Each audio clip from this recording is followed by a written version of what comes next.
Hey guys, welcome to today's video and welcome on into my beauty stash. Today I'm going to be doing a new Estee Lauder concealer review and wear test for you. I picked up their latest concealer that dropped at Ulta Beauty online. This is their Futurist Soft Touch Brightening Skin Sealer. Now this comes in 30 different shades and it retails for $36. The shade I chose to go with is shade 1N, so I'm hoping that is a good shade match. Let me just give you some basics about this concealer. So it is going to be a medium to full coverage concealer. It's going to be long wearing and it's also going to be a brightening concealer. It says that it's an innovative skin sealer formula that is going to instantly hydrate the under eye area, make the under eyes look brighter, more radiant, and more perfective. It does have an exclusive soft touch applicator, which we'll get into that in the application portion of the video. It's designed for precision application and it's easy to blend all areas on the face. It says that, of course, because it's infused with skincare, after a week, 3 and 4 weeks, your skin is going to be noticeably firmer, more brightened, more hydrated. You guys know how I feel about that. I say get your skincare directly from your skincare ingredients. It's great at makeup, has skincare infused in it, but if you really want to see the results, a consistent AM and PM skincare regimen is a must. Now this is infused with vitamin C. It's also infused with their tri-firming complex, which helps the skin feel firmer and look more resilient. It also contains hyaluronic acid, which of course we know is going to draw in the moisture and just lock it in all day. And it does have a silky hybrid formula that is going to cover dark circles. And it says it's also going to be water, sweat, and humidity resistance all day, true wear, no creasing, and non-pore clogging. Those are some massive claims from this $36 concealer, and it has been quite some time that I don't have a Estee Lauder concealer in my stash. I also picked up another double wear. I haven't had double wear in my stash in quite some time, so I wanted to pick this up, and this one I got in shade 1N0 Porcelain. So we'll be pairing these together. I'm really excited for this 10-hour wear test. If it is your first time here on my channel, I just want to say hello and welcome to all of you. My name is Steff, and I love trying out new makeup. I'm primarily a new makeup review channel, but I do multiple looks with eyeshadow palettes, makeup ranking videos, all that good stuff. If that sounds great to you, I want to invite you to become part of our makeup family. Do me a favor, click on that subscribe button, hit the bell next to it. That way you can be notified every time I do drop a new video. And if you're a fan of Estee Lauder, or you just want to see what this new concealer is all about, please give this video a thumbs up before you go. And as usual, everything that I'm going to be wearing today will be linked and listed in the description box. Some of those links might be affiliate links. So if you do end up shopping through them, I thank you so much for supporting me on my channel. Let's dive on into it, guys. I have high expectations because I love the Futurist Hydra Rescue Foundation from Estee Lauder so much. This concealer definitely has big shoes to fill. If you guys want to see it in action for the next 10 hours, keep on watching. All right, so let me just get my hair pulled back here, and I'm going to start first with primer. I'm going to use this one from Smashbox. This is their OG Photo Focus Smooth and Blur Primer.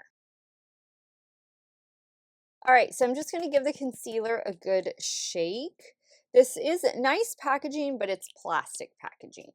And that's what the little doe foot applicator looks like. Kind of a little bit different. I like that. So I'm going to do concealer first because I don't want the foundation to get under my eye area. And we're going to start applying this side with a brush. I'm going to use my BK Beauty A506. Now for today's video, I will set one under eye area and then the other one I will not.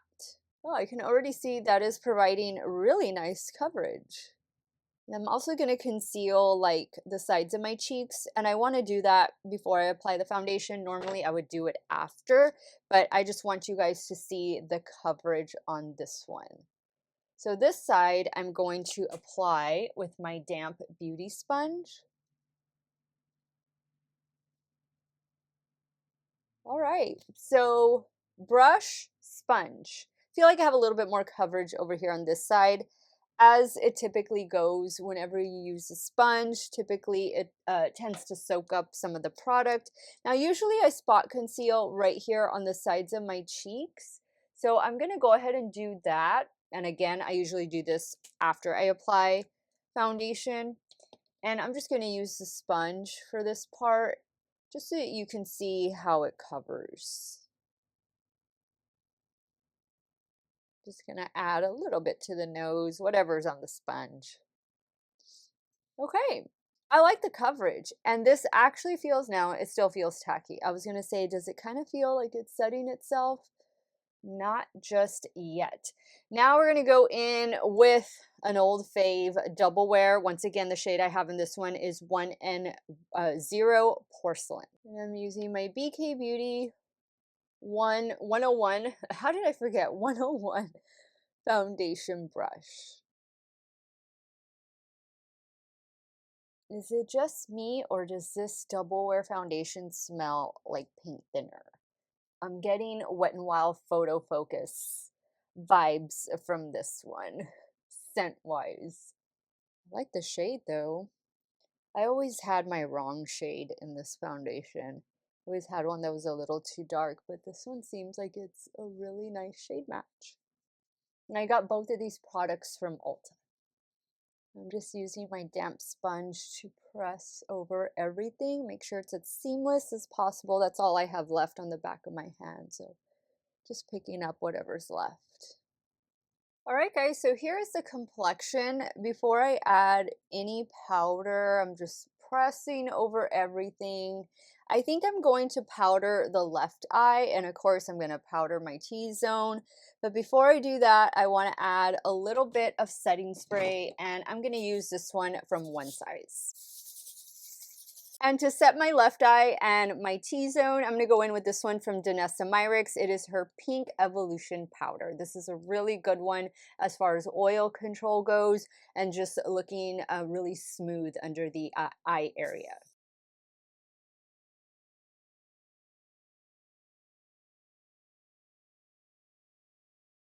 Okay, guys, this is the complexion. No powder with powder. I think everything looks pretty good. I'm just brushing away like little excess powder. But I think we're definitely full coverage. We're definitely covered. I'm going to go in and just do the rest of my makeup off camera. I don't think I'm going to do an eye look because I need to do one a little bit later in the day, but I will do a midday check-in. I'll let you see how this face of makeup is wearing, but more importantly, how the under eyes are wearing. And then at the end of the day, I will wrap up this 10-hour wear test trying out the new Estee Lauder Futurist Soft Touch Brightening Skin Sealer. So stay tuned. Hey guys, so this is a 6-hour check-in. This is the side without powder, and here's the eye with powder. I think I'm definitely liking the side with the powder better. I feel like I have more coverage, but so far so good at this 6-hour mark. Okay, guys, we've come to the 10.5-hour mark of me wear testing this new Futurist Skin Sealer Concealer from Estee Lauder. Here is the under eye without powder, and then here is the under eye with powder. I definitely feel like the side with powder looks smoother. It looks a little more full coverage as well, but this eye looks very hydrated. I do see that bit of a brightening effect that the concealer says that it's going to provide. I just feel like I have more coverage on this side. I would say if you have really dark circles, I think you're definitely going to need to use your corrector and then go in with this, but I like this. I like it either way. So I think either way you want to go, I think it'll work out well. I did notice a little bit of settling into fine lines, but it doesn't feel completely set, but it doesn't feel super tacky either. So I don't really feel like it's rubbed off on this side without the powder. I just think it looks a little bit better on this side with the setting powder. But you know, all day I haven't been able to touch up my makeup, nothing like that. And I usually don't when I'm doing these foundation and concealer reviews, but I think everything looks really good. I like the way, you know, my face, the makeup, the way it held up today. And I think the Estee Lauder Futurist Concealer is definitely worth checking out, especially if you love the Futurist foundation the way I do. I think this is going to pair beautifully with that foundation. Let me know your thoughts now, guys. I picked this up online at Ulta Beauty. It does retail for $36, and I believe there were 30 different shades. I don't remember what I said at the beginning of this video, but I like it. I like it. I am going to give it 2 thumbs up. I think it did a pretty good job, and I'm going to keep trying it out. Let me know your thoughts. Sound off in the comments down below. I want to thank you guys so much for watching another one of my videos. Y'all have a great day or night wherever it is y'all are at. Stay hydrated, drink that water, and I'm going to see you all very soon. Bye.